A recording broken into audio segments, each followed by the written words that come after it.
Salve galera, beleza? Como é que vocês estão? Vou mostrar para vocês aqui um pouco das configurações gráficas. Vocês estavam em dúvida como otimizar um pouquinho mais.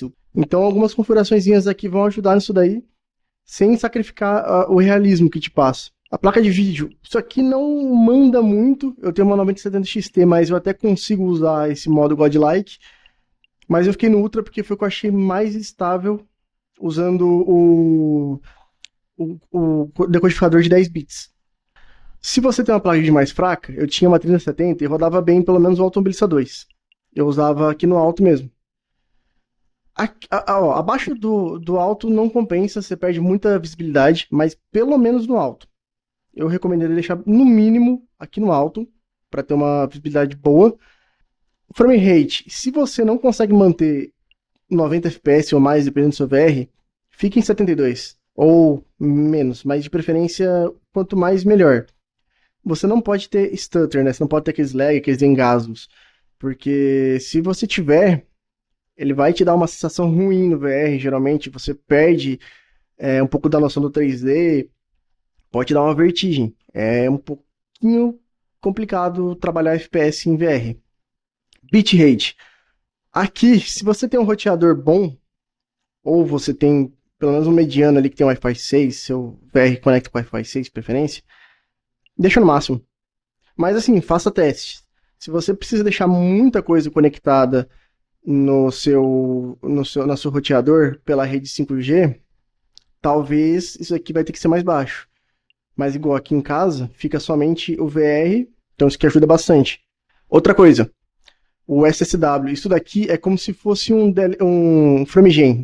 Um FrameGen pode ser da AMD, da NVIDIA, do Pato lá, enfim. Tem gente que gosta, eu não gosto porque o que ele faz? Ele interpolariza um frame, ou seja, como se tivesse sendo esse primeiro frame sendo desaparecendo devagar enquanto o outro frame começa a aparecer. Então ele cria um frame falso. Em questão de visibilidade, isso aqui não tem problema, porque você não tem mais artefato igual tinha antigamente, você não sente tanto, só que o input lag ainda fica zoado. Então, por mais que você esteja vendo 90 FPS, é como se fosse o FrameGen da NVIDIA lá, por exemplo. Você vai estar rodando a 45. O input lag aqui é alto, principalmente para corrida não compensa, tá? Então, assim, deixa desabilitado isso daqui, a não ser que seu PC esteja sofrendo muito para rodar o simulador e você já esteja no alto aqui. Aí você pode tentar optar em ver se ficar habilitado fica legal, mas nunca deixa automático. Ou é desabilitado ou habilitado. Eu deixaria desabilitado sempre que possível. O video buffering, ele vai auxiliar o seu PC para não ter engasgos, né? Ele vai, sempre que sua placa de vídeo tiver um espaço livre ali para renderizar alguma coisa a mais, de vez ela ficar parada sem fazer nada, ela já pré-renderiza os quadros.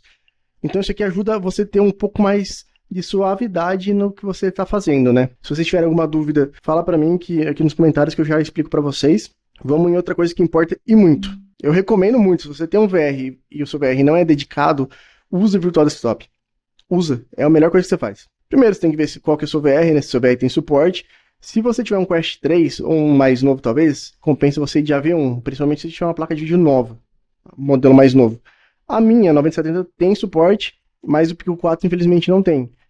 Então o mais similar aqui seria o HEVEC, 10 bits. O runtime no caso, você sempre deixa o VDXR, que é o Virtual Desktop XR, porque o SteamVR ele é muito mais pesado. Você usa mais de uma interface. Aqui você conecta mais direto ao jogo. Aqui você precisa passar pela interface do Virtual Desktop, que passa pela interface da Steam, que aí se comunica com o jogo. Então, sempre que possível, mantenha no Virtual Desktop, que se o jogo já tiver suporte, que nem no caso do Evo, ele já vai direto. Isso daqui você pode deixar tudo desativado. Bitrate automática. Isso aqui é horrível. Isso aqui, se você tiver um pouquinho de problema no seu roteador, der alguma leve desync ali, ele cai sua bitrate, o gráfico fica tudo quadriculado. Às vezes é melhor você ter um engasgo leve do que você ter um gráfico em 144p e você não enxergar nada. Só que a gente tem essa parte avançada. Aqui é onde você vai ter o maior ganho de FPS. Você não vai conseguir usar esse FOV Stencil, porque a gente está mexendo aqui nesses gráficos, então ele não vai funcionar. Isso aqui ele corta a sua tela. Então se você abaixar a renderização horizontal, você vai estar cortando pedaços da sua área de trabalho. Então, o que está sendo mandado para o seu VR aqui é uma resolução menor. Ela é cortada em uma certa parte na lateral. Eu estou usando 88%. Então, meu FOV horizontal foi reduzido. Eu não recomendo vocês irem abaixo disso daqui muito, porque você começa a sentir mais o campo de visão sendo limitado. Você começa a ver uns espaços preto. Para ver espelho começa a ficar um pouco pior. Até 85 dá para usar. Para mim, o sweet spot foi 88. Foi um ganho de performance muito bom. Aliviou bastante para a GPU, para ela fazer o trabalho dela bem tranquilo, e ainda por cima não atrapalhou em nada para mim o desempenho. O vertical é legal pôr no 70%, porque ele limita na altura, né, da sua divisão. Como o capacete você tem a viseira, você já é limitado por natureza. Então, compensa bastante você pôr 70%. Só que se você for, sei lá, um Flight Simulator, for jogar um jogo de VR mesmo, aí você pode subir isso aqui. Senão vai ficar muito ruim. Mas para corrida em específico, pode deixar 70%. Bem legal, muito bom. Isso daqui, essa configuração específica, dá um ganho de performance violento. Jamais mexa nisso aqui. Essa resolução aqui de renderização deixa sempre 100%. Se chega a mexer alguma coisa, mexe na Steam, mexe no jogo, mas não mexe aqui. Deixa aqui quietinho. O campo da FOV, que é o que eu te falei sobre que você está renderizando, vamos por 4K no meio, nas laterais vai estar Full HD, ou HD, ou até menos.